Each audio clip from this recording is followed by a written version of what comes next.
Alright.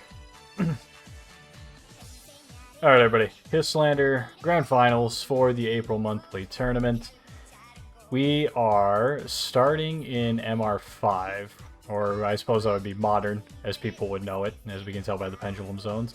We have Cocoa Bird versus Crow for the Grand Finals here. We see a pretty underwhelming turn 1. We're going to set 1 and set 1 and pass, which definitely is never any play you want to see in the game of Yu-Gi-Oh! Unless you're playing in 2005, which we're definitely not going to be doing here. We're going to see a normal summon of Sangan.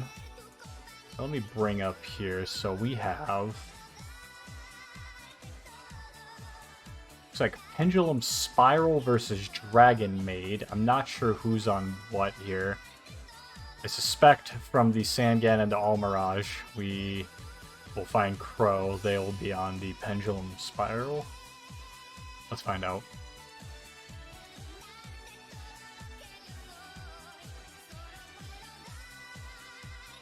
I'm not gonna lie, as soon as I said that about the Sangan, I knew I was wrong, as they had the Parlor Dragonmaid. I didn't fire off a Fleur. Fleur of, just in general, the Dogmatica cards are very good in this sort of a format, where it is a Highlander format mixed with historical, so only getting one copy of each card. The Dogmatica cards are able to get a lot of value just sort of raw, so that's not too surprising there. Swings in, gains 500, destroys the Spyral Tough, and then sets 2. Going to follow that up with the Spyral Mission Rescue in Crow's end phase. And they will chain the namesake, DD Crow, and that's going to remove the Spyral Tough. So this is tough, as we would say, for Coco here. We'll draw for turn. It's not the worst board. They do know that the Parlor Dragonmaid is in hand, but all things considered, it's doable here. Gonna start with the Supreme King Gate 0, then the Dragon Pit Magician. Gonna look to make a play here. Now, I believe the main point of the pendulums is using them as a way to special summon this card, Spyral Master Plan. They'll also special summon a DD Crow. But now, of course, this is going to get the strategy rolling. Master Plan, of course, is the main card you want to see in Spyral. So this is going to be quite scary if this resolves. Now, we do have a pause here. We are just going to link away into the Binary Sorceress. A quick, easy link to make, just 2 monsters. Don't need anything special, and that will trigger the Master Plan.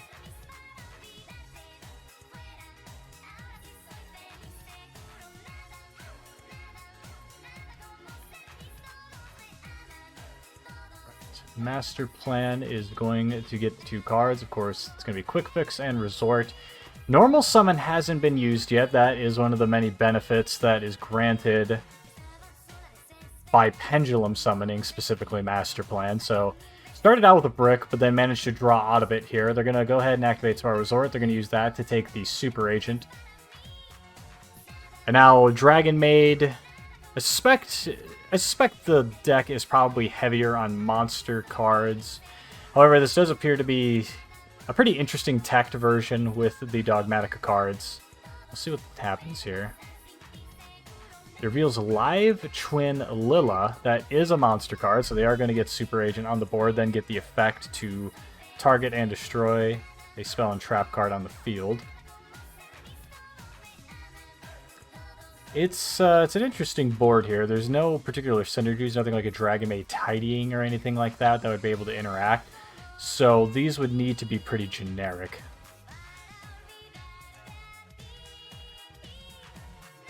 A 2020 deck playing Dogmatic is anything but teched out. Hey, you know what I mean. In fact, it is Dragonmaid Cleanup, so yeah, that is unfortunately unusable with this particular board. They're going to follow that up with the normal summon of Quick Fix. Now, an interesting issue here is they have something in the extra monster zone that only points left and right. So, unless I'm wrong, I believe... okay, yeah, you'll just make Deco Talker. But that, what I was going to say was it means you cannot access, right away at least, the double helix. But they'll add Big Red here, which should turn it back on.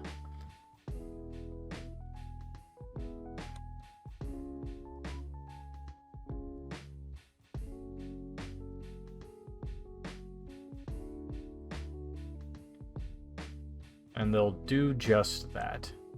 So DD Crow, everything in the format is at 1 copy, so DD Crow is already out of the game. So there is nothing in hand outside of maybe a Ghost Bell Haunted Mansion that will be able to interact with this.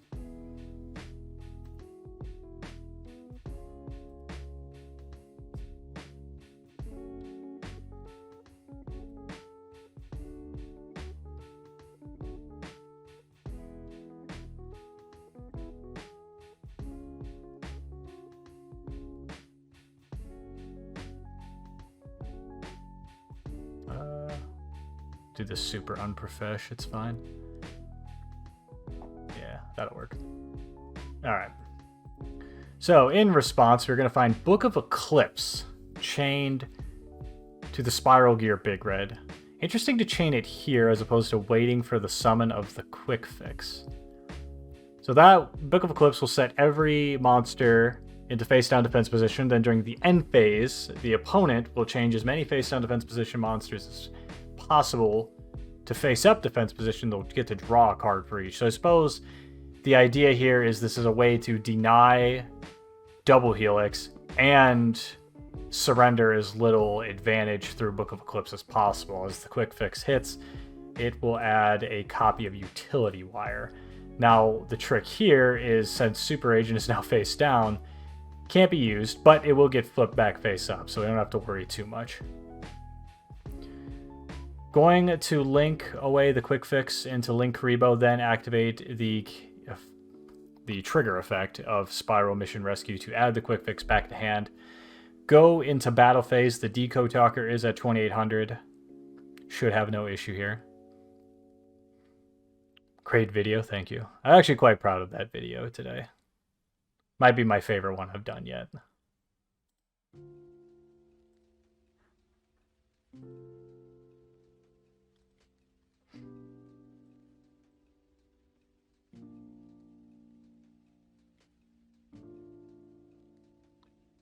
Taking some time here, mulling over some options.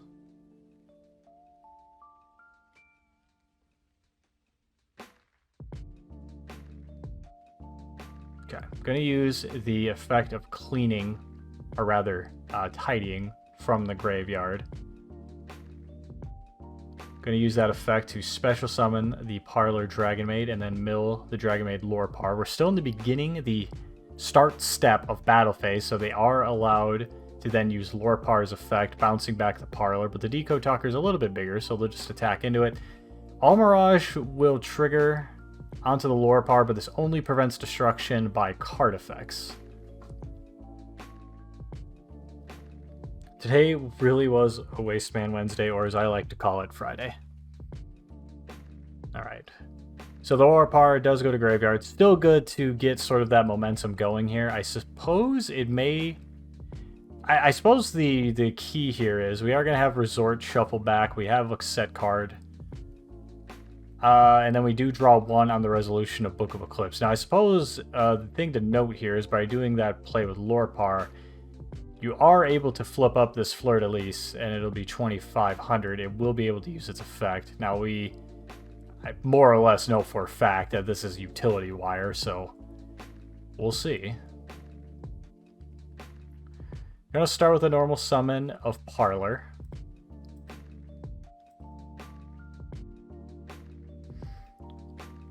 That is going to Foolish Burial a Dragonmaid card.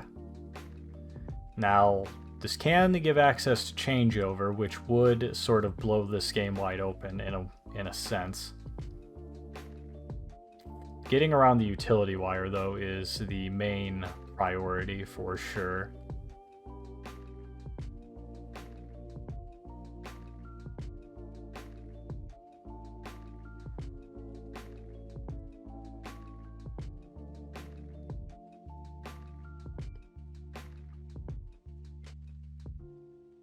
Crow taking their time, though. Definitely a lot of options. If there's one thing this Dragonmaid deck is quite good at, it's having options. They're going to send the Kitchen Dragonmaid. So when this card is normal special summon, you can add a Dragonmaid monster from your deck to your hand, then send 1 Dragonmaid monster from your hand to the graveyard. So sort of similar to Bujin Yamato in that sense. And they are going to follow up with Hospitality, which is a monster reborn for Dragonmaid. So they're going to use that on the kitchen. And then they will send Tink Heck from deck to graveyard. So a monster reborn and a Foolish Burial. And they'll now get a search with the kitchen Dragonmaid for a Dragonmaid monster here. One card in hand, so presumably whatever they add will have to go to graveyard. We'll see if that's the case, though.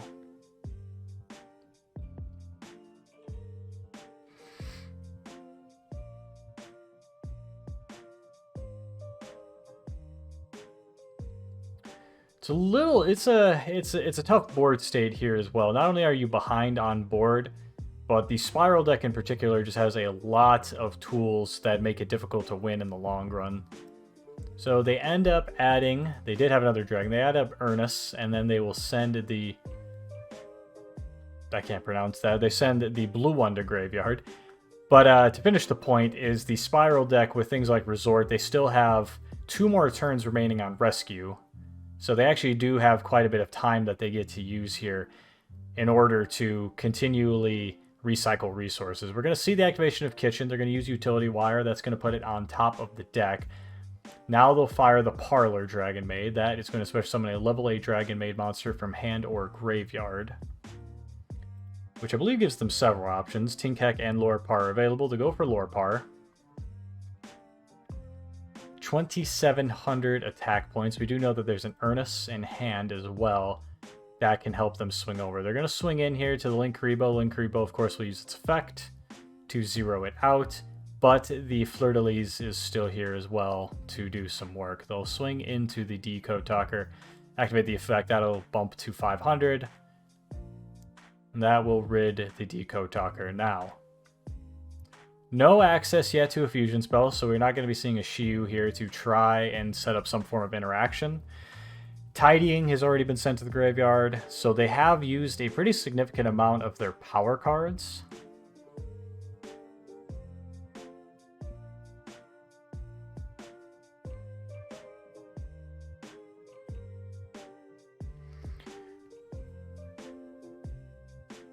Interesting to note, though, that there are 2 level 8s on board, but in today's day and age, I doubt that will be very useful, so they do go to end phase. Not opting to use the Lorpar's effect, no real need to, honestly. They do get the Spyral Resort here. That is going to recycle the Master Plan, and of course their Pendulum Scales are still intact, so this is likely to be a very, very, very big push. We're going to start with normal summoning of the White Wing Magician. Just a simple level 4 tuner. Spyral's the least fun thing ever made. Thoughts? It's not great, I'll tell you that much. Going to Syncrho summon the Psyframe Lord Omega, then using the Rescue to add back the Super Agent. So that does leave Quick Fix, Master Plan, and Super Agent all in hand. Pendulum Scales are 0 and 8.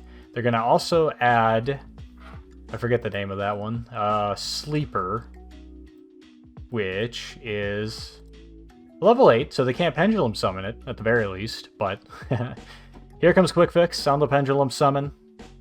They'll also bring back the White Wing Magician. Super Agent hits the board, and Spiral Gear Drone, as well as Master Plan. So this is in fact quite a big push. Drone's effect will also trigger, allowing them to stack, check the top 3 cards of their opponent's deck, and rearrange them in whatever order they like. So this has them completely set up for whatever they want.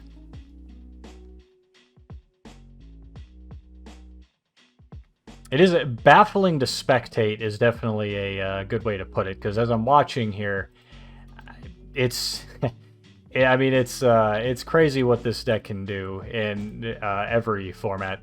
Going to overlay into Zodiac Chakanine using 2 level 4s. I suspect we know what follows. That's going to be Zodiac Dryden.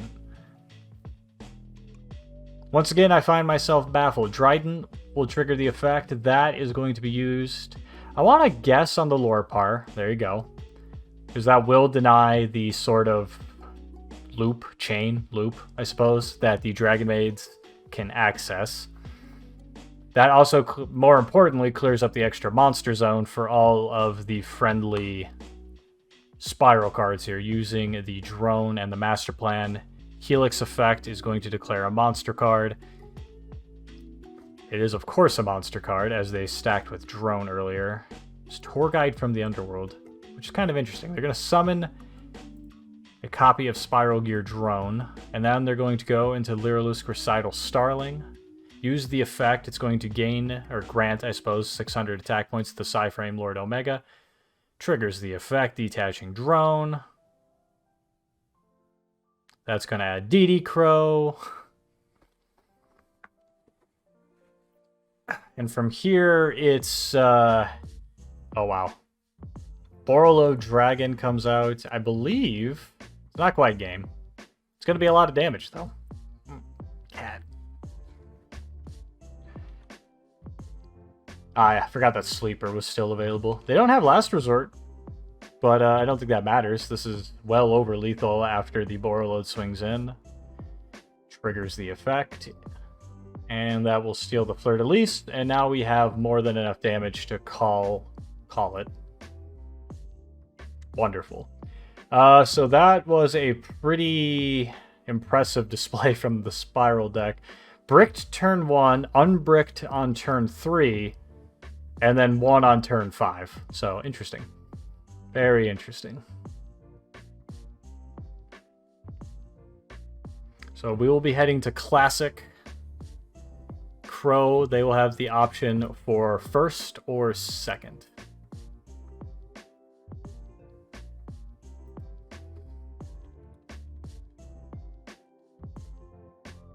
So we're going to jump out of this game. We are going to be moving to the Classic format. Anybody watching on YouTube, the way the format works in terms of its match structure is you do have one deck, Modern, that is essentially 2014 and onwards, and then you have Classic, which is pre-2014. There is some exceptions in there, but first match there was played in Modern, so we will be moving over to Classic.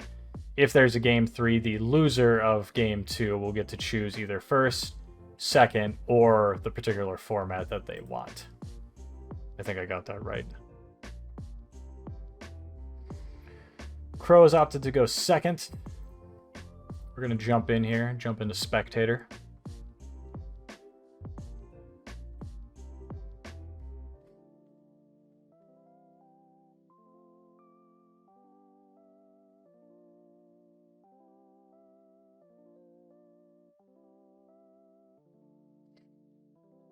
Right. So we will have Crow, or rather Cocoa Bird.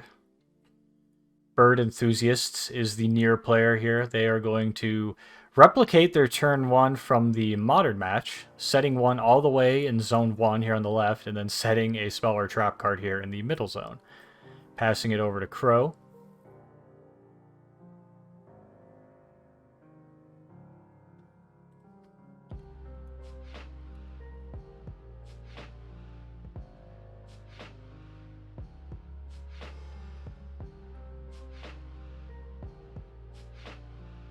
And Crow will nearly replicate it, setting a monster in face-down defense position and passing. We flip summon the Sangan. Now, I suppose the correct thing to do here is do my due diligence. We have X-Saber from Cocoa Bird, that's our near player, and Syncrho Frog Monarch from Crow, as we do see a Syncro play here. Sangan, after a normal summon of Elephant the Elephant, brings back memories, and then a Syncro summon into Magical Android, and then the Sangan is going to add a copy of Pre-Errata Rescue Cat. So that's, you hate to see things like that, because you know that the next turn that Rescue Cat's going to pop off. Speaking of things that you hate to see because your opponent might just pop off on you, they go to battle phase and swing into a Treeborn Frog. As they move to end phase, Magical Android will trigger. They gain 600 life points for each Psychic type monster currently in his possession. We pass over to Crow's turn. They will go to standby phase and summon the Treeborn Frog. Now this is a Syncro Frog Monarch deck, so any Monarch here would be pretty impactful, especially, say, a Caius.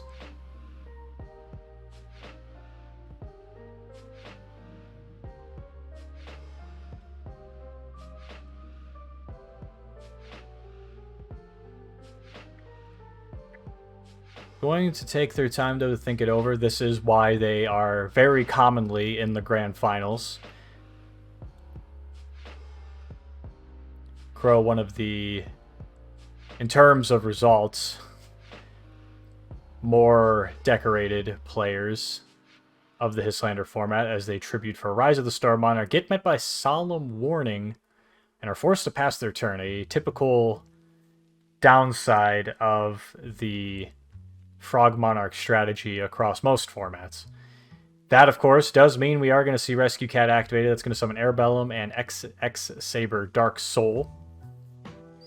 So not only will this push 4,100 points of damage, this is going to rip a card out of hand. So if they hit something important, another Monarch or Syncrho Enabler, this is going to be brutal. Mind Control. That is, in fact, quite brutal.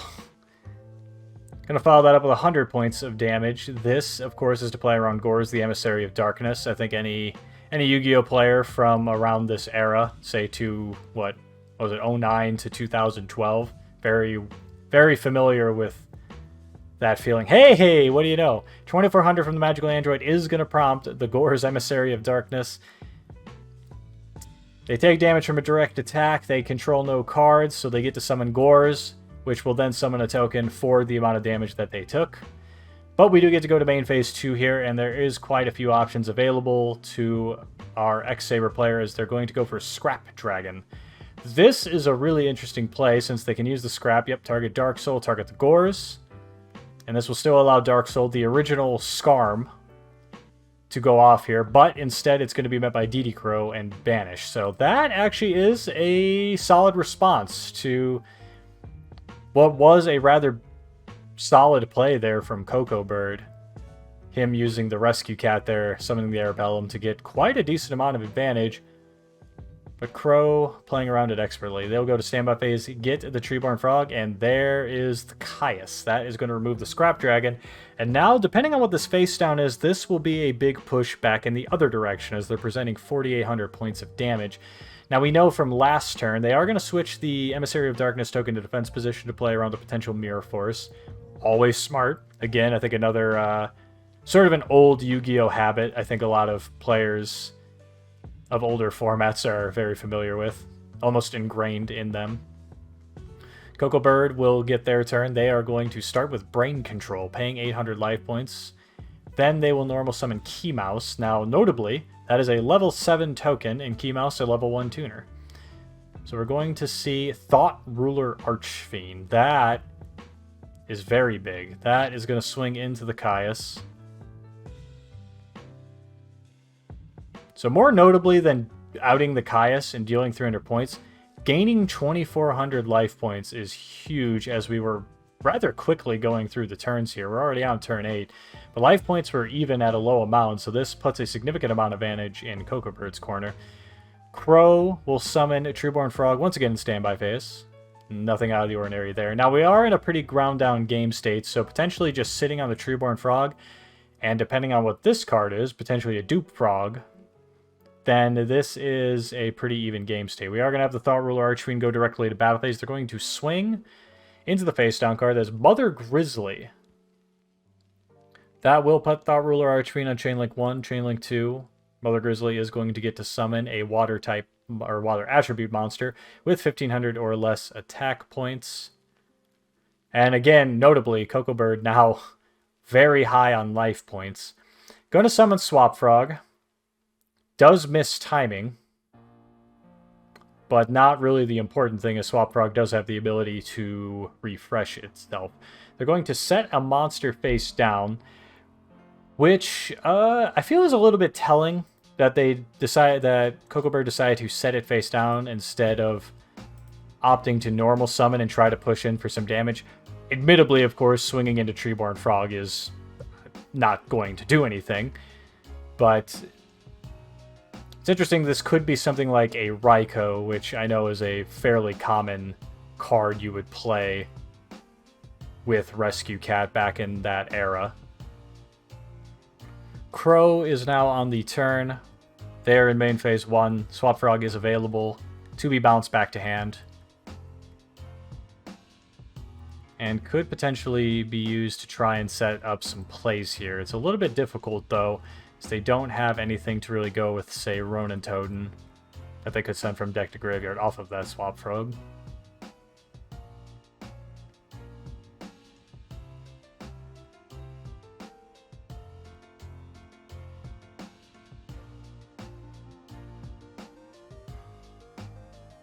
It's going to be a normal summon of Glow-Up Bulb. Everybody, I think everybody's pretty familiar with how good Glow-Up Bulb is. That, of course, is going to make Formula Synchron. That will simply draw a card.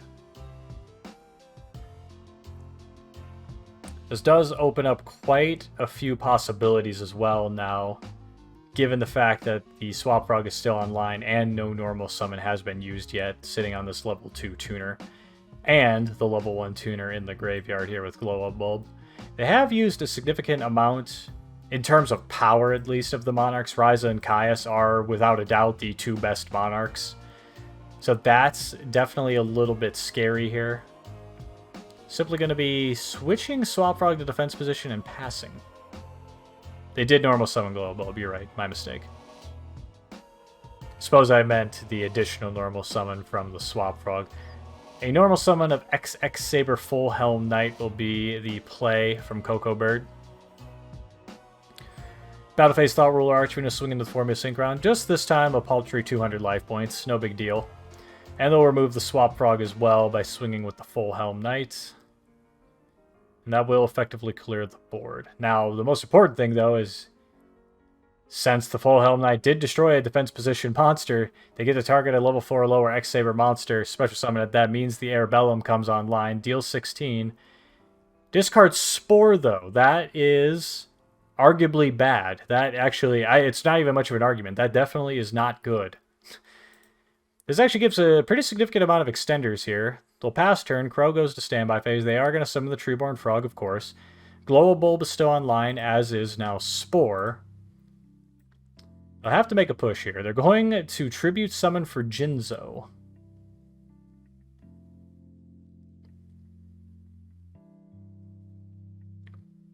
Now, assuming there's a follow-up here, this is quite important. And yeah, they're going to make a big push here. Premature Burial, paying 800 life points.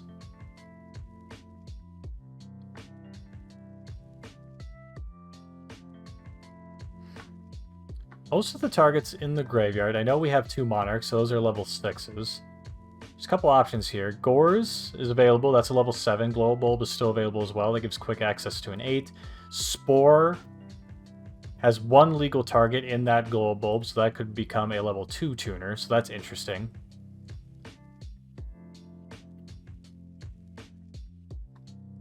Target is going to be Gores, the Emissary of Darkness. Also important to note is the attack stat here. The Thought Ruler Archfiend, 2700 is actually it's a pretty significant threshold.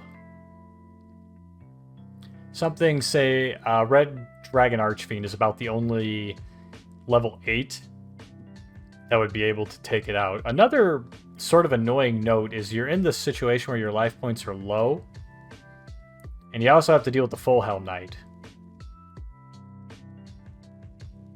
which can, when the opponent monsters declare an attack, can negate that attack. So that is also something quite tricky to deal with.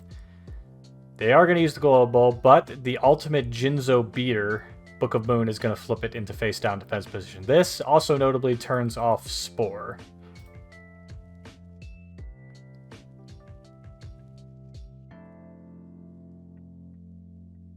They've already expended their normal summon. They don't have any other extenders in graveyard that can be used here.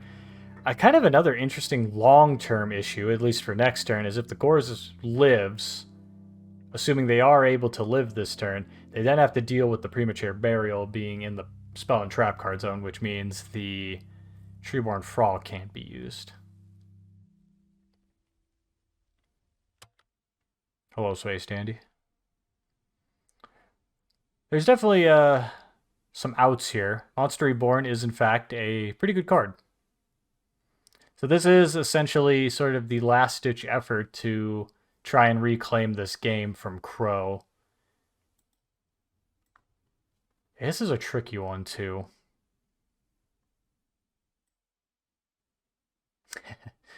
Gonna go for Spore. Level 1 tuner. Gonna stick to the plan here.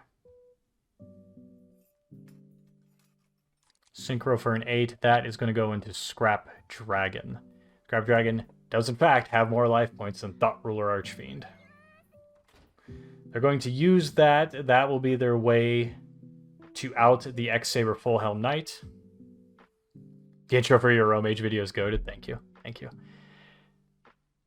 Ready for tomorrow? I am not participating in any way, shape, or form in the CSM. I'm sorry to report. We'll go to Battle Phase. Scrap Dragon is going to remove the Thought Ruler Archfiend. Jinzo, of course, is going to remove the X-Saber Arbellum. We still don't know what this face-down card is. Now, my read is that it's Raikou, the Lightsworn Beast. That will be the end of the turn here from Crow. They'll pass over to Cocobird. He suddenly is now the one staring down a tricky board as they simply pass turn. No play made.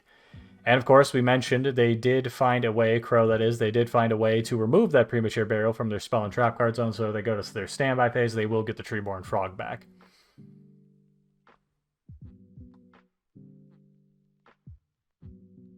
I was hoping you could take care of the Mambo. You mean my minions?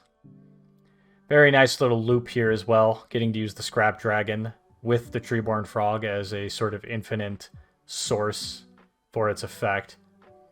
They'll go to Battle Phase. 24 and 28 is going to deal a significant amount of damage.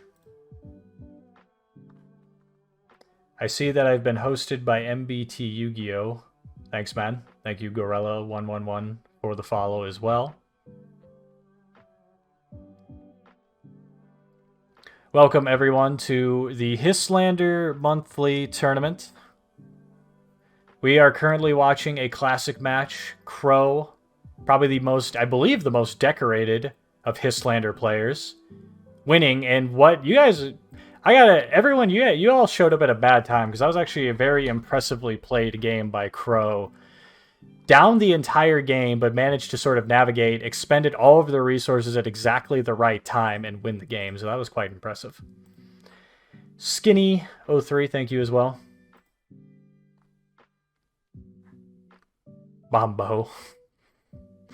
I suppose what is appropriate here is I should drop the Histlander Discord. So for that, as we're waiting for the third match here, anybody that's interested in checking out the format, it is a mix between historical formats and also Highlander. So you build two decks, one from 2014 and onwards, which is your modern deck. Joyer John, thank you very much. And also from your 2014 and before, which is your classic deck, and then you get to build them Highlander style 30 card decks, and it's very fun. It's definitely very creative. And we're going to be moving on to the final here. This is for all the marbles. We are going to go back to modern. Now, sort of the big secret of this particular tournament is Cocobird. What has been described to me as an inside job is playing Spyral Pendulum. The idea here is you want a Pendulum Summon Master Plan, and I think I don't need to explain why Master Plan is kind of good. So this is for all the marbles. Grand Finals for everything. Starting with Oath Dragon Magician into the Pendulum Zone, followed by the Odd Eyes Arc Pendulum Dragon. Niru Soup, Turkey Dressing, thank you for the follows. Apologize for not having my alerts up. Going to see a Pendulum Summon of Spyral Super Agent and the Harmonizing Magician. Of course, Harmonizing Magician's effect will trigger, allowing them to summon a... Is it a Magician Pendulum monster? Yeah, from the deck, they're going to summon the Wisdom Eye Magician. This gives him quite a few options. He's going to go into Time Star Magician.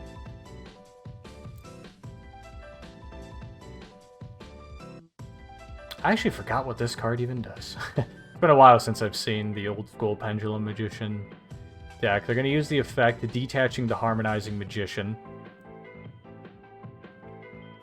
Looking to add one Dark Spellcaster type monster from deck, graveyard, or face up from extra deck.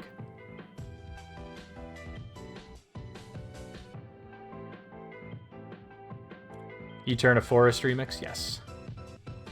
Pen Spyral's copying hits immediately after this turn. Yeah, it's shocking that Master Plan was allowed back. Now, if I understand correctly, speaking of Master Plan, Time Star Magician does not have any restrictions on what it searches outside of being a Dark Spellcaster monster, which means you can add Master Plan.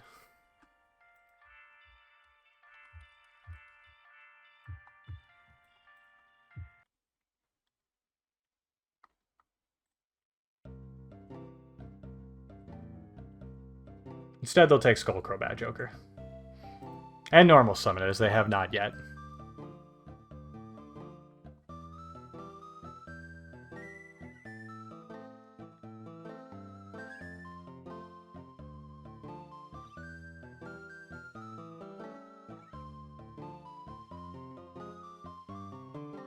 Sorry, Jack, so I forgot, because I was going to do that, but then I forgot.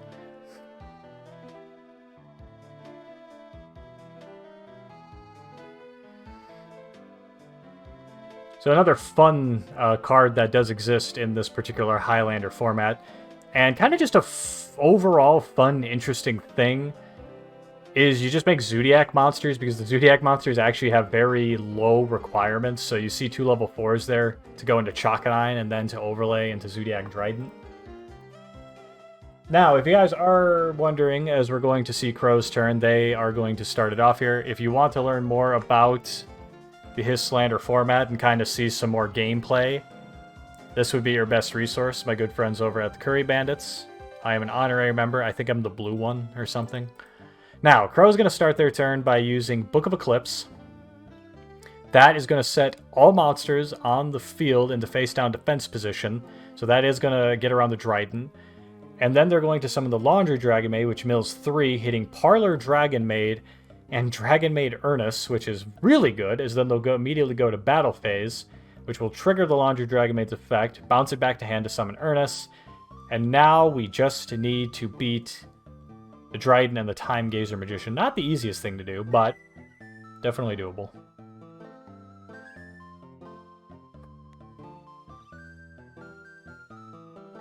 Gonna go after the Trident here. As you can see in the chat, they are also lamenting the fact that they can only take out 1.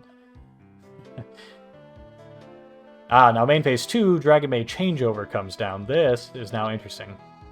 That is going to summon Dragonmaid Shiyu, which is, of course... That, of course, is the... I mean, everything for the deck, really. Crow will pass turn to Coco. Standby phase, Crow will get to activate Dragonmaid Shiyu. That is going to special summon a level 9 or lower Dragonmaid monster from the hand or graveyard. They have a few options here. Parlor, Laundry, Ernest, and I believe that's it. Yeah. Some decent options here for sure.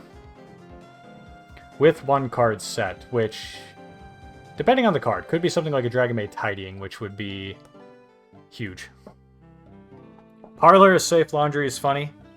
Well, the thing is I would go for Laundry because I care more about funny, but Crow is a very good Yu-Gi-Oh player, so they are going to go for Parlor Dragonmaid. And then trigger the effect. This will allow them to send a Dragonmaid card from deck to graveyard. This is a live match. I have done enough talking over replays today after uploading a Wasteland Wednesday episode.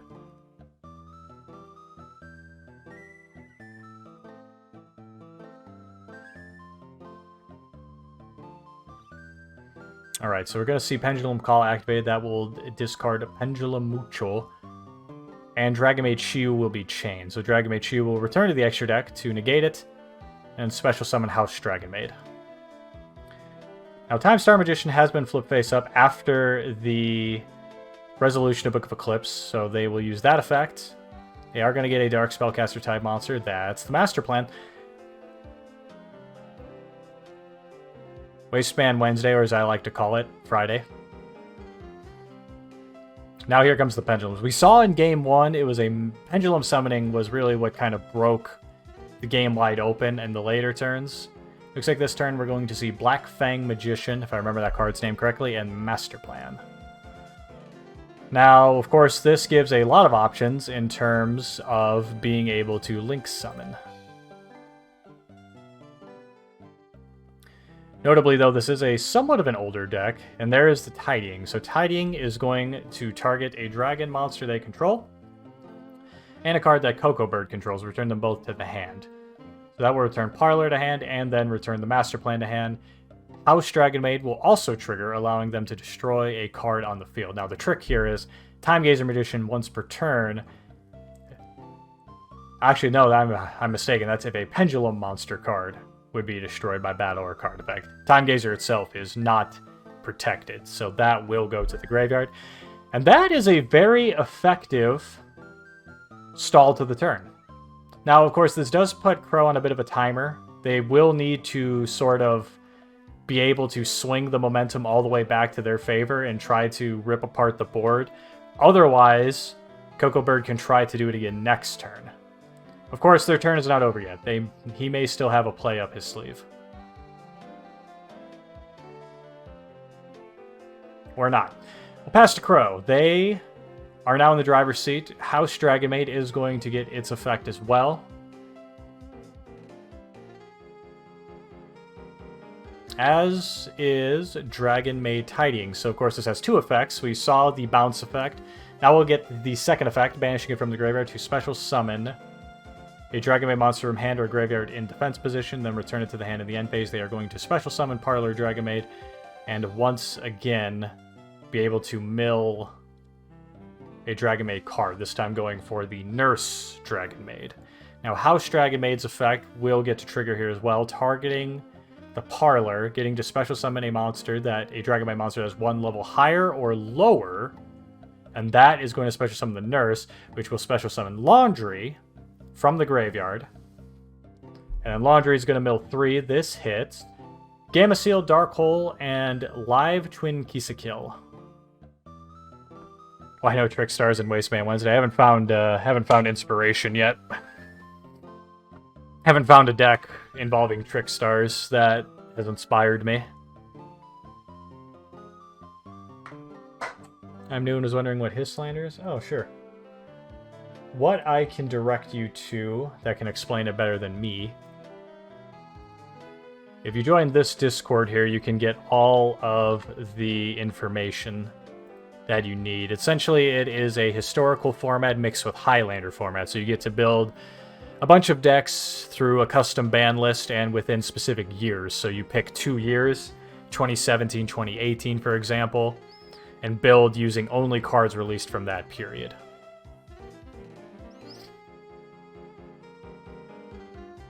Blackfang Magician was destroyed by a card effect, so that will special summon the Time Gazer Magician. As we went into the battle phase here, as we're seeing all of the bounces come through, House Dragonmaid is in fact not a once per turn, so it is going to destroy the Time Gazer.